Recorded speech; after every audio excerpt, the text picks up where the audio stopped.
To our vlog today, long time again. So I got this in Ace yesterday for the dog, and we have this one pet guard for tick and fleas.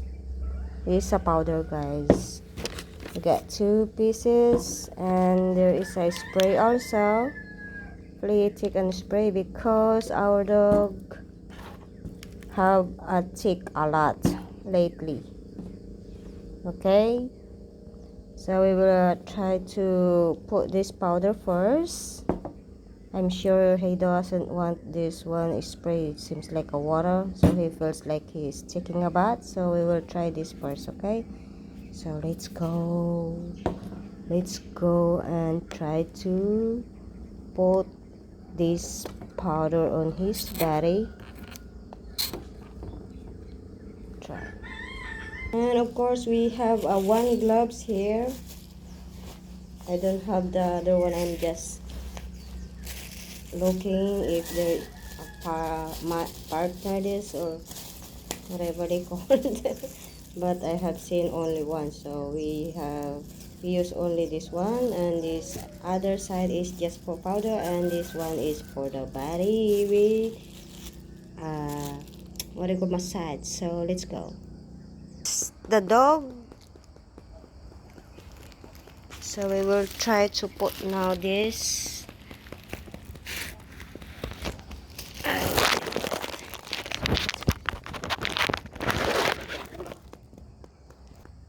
itchy a lot, so we will try to put on his body.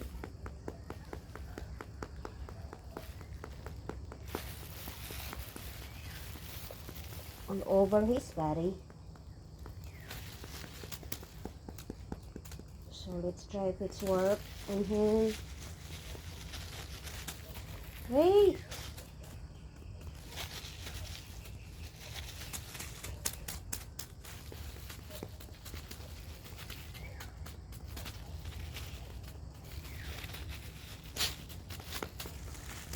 This is a powder. It's good for you, so you will not itchy a lot or shaking in your body. Bald-headed. That's one of the reasons I don't want you to stay here longer in a day, just because you have a lot of that. Please.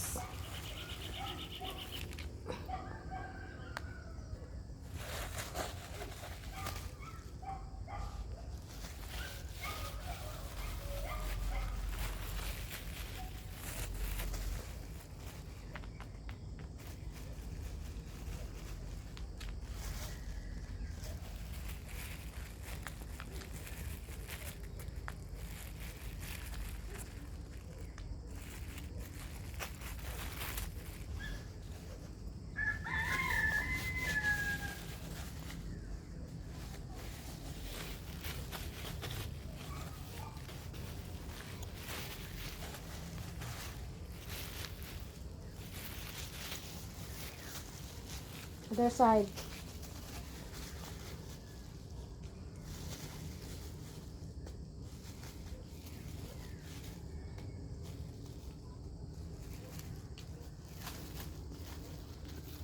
Other side.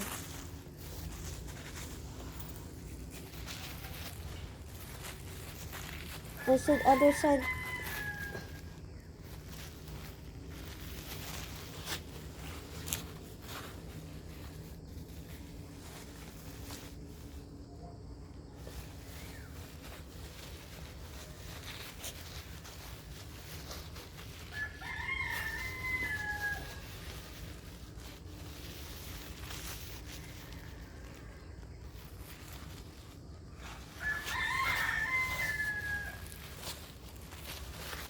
Wait.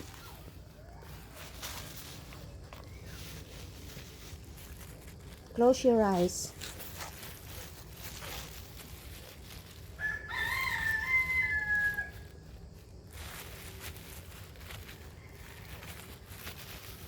Okay, I think it's okay now.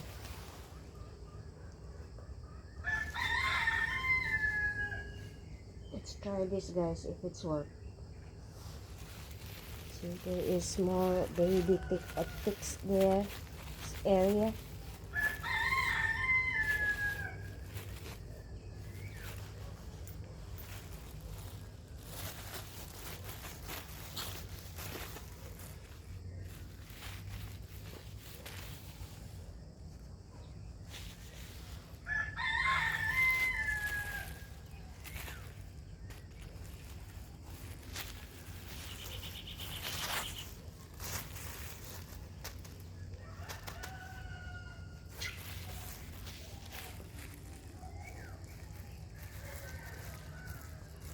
Okay, well done.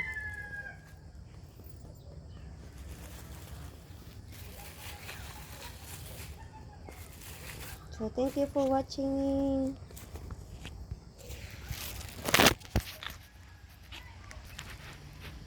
I hope you will get better. Ah, don't shake! Why are you removing the powder? Hey! Just lay down there. Hey!